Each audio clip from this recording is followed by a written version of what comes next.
తమిళనాడులో ఆపధర్మ ముఖ్యమంత్రి పన్నీర్ సెల్వం మీడియాతో మాట్లాడుతున్నారు. ఆ లైవ్ చూద్దాం. இறைவனாக தீர்மானித்து ஐயா அவரை நமக்கு அனுப்பியிருக்கிறார்கள். எனவே தமிழக மக்கள் மட்டுமல்லாமல் இப்பொழுது இருக்கக்கூடிய இந்த 132 சட்டமன்ற உறுப்பினர்கள் நினைத்து பார்க்க வேண்டும். அம்மா அவர்களால் அடையாளம் காட்டப்பட்டு அம்மாவுடைய வழிகாட்டுதலிலே உங்களுடைய வாழ்க்கையை அமைத்துக் கொண்ட நீங்கள் காசுக்காகவும் பணத்திற்காகவும் நீங்கள் மிகவும் தற்காலிகமாக இருக்கக்கூடிய பதவிகளுக்காக நீங்கள் பதுங்கி இருக்க வேண்டாம்.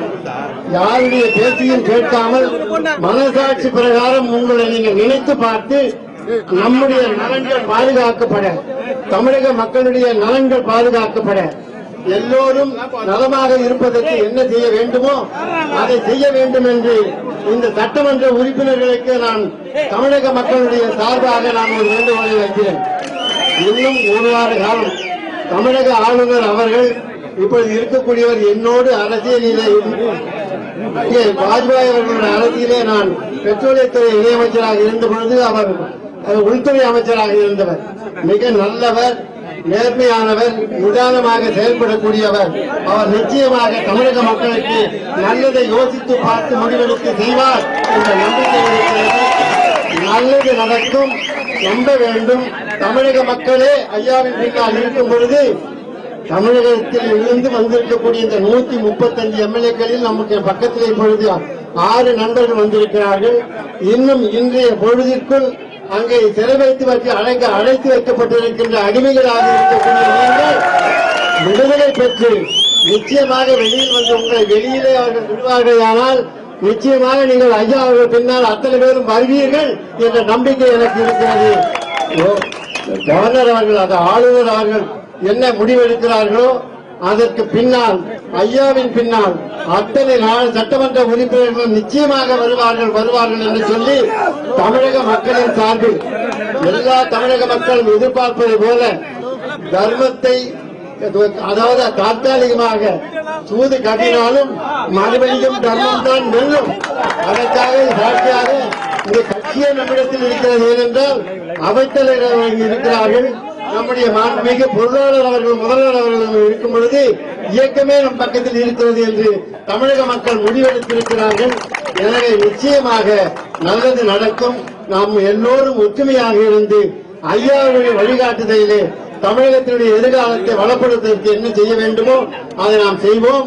நிச்சயமாக இந்த 131 130 எத்தனை பேர் 125ங்கிறாங்க, 119ங்கிறாங்க, எத்தனை பேர் இருந்தாலும் அத்தனை பேரும் இன்று மாலைக்குள் நிச்சயமாக ஐயா அவர்களுக்கு பின்னாலே அணிவகுத்து நிற்க வேண்டும் என்று அவர்களுடைய மனசாட்சிக்கு நான் என்னுடைய வேண்டுதலை வைத்து நீங்கள் வெளியிலே வந்தவுடனே ஆளுநருடைய முடிவிற்கு நீங்கள் உதவியாக இருக்க வேண்டும்.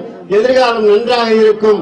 இருக்கக்கூடிய இந்த தற்காலிகமான சுகத்தை நீங்கள் நம்ப வேண்டாம் என்று சொல்லி அவர்கள் ஐயாவின் பின்னால் வர வேண்டும் என்று சொல்லி நானும் என்னை சார்ந்த சமுதாயமும் தமிழக மக்களும் என்றென்றும் ஐயாவின் பின்னால் துணை நிற்போம் என்று வாக்குறுதி அளித்து விடைபெறுகிறேன்.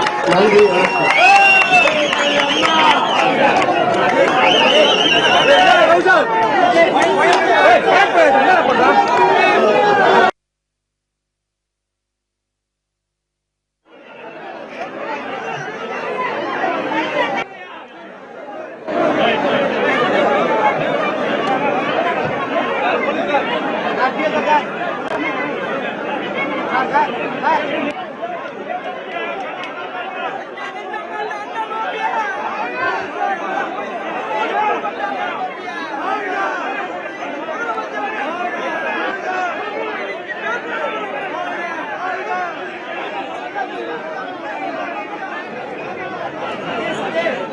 கன்னியாகுமரி மாவட்ட அனைத்து இந்திய அண்ணா திராவிட முன்னேற்ற கழக தொண்டர்களின் சார்பிலும் பொதுமக்களின் சார்பிலும் கன்னியாகுமரி தொகுதி முன்னாள் சட்டமன்ற உறுப்பினராகிய என்னை முத்துகிருஷ்ணனை என்னை அனுப்பியிருக்கிறார்கள். மாண்புமிகு அண்ணன் தமிழகத்தினுடைய எதிர்காலம், தமிழகத்தினுடைய புரட்சி தலைவர், அடுத்த புரட்சி தலைவராக நமக்கெல்லாம் கிடைத்திருக்கின்ற அண்ணன் OPS அவர்களுக்கு குமரி மாவட்டத்தின் சார்பிலே இந்த சார்பை அவர்களுடைய வழிகாட்டுதலில்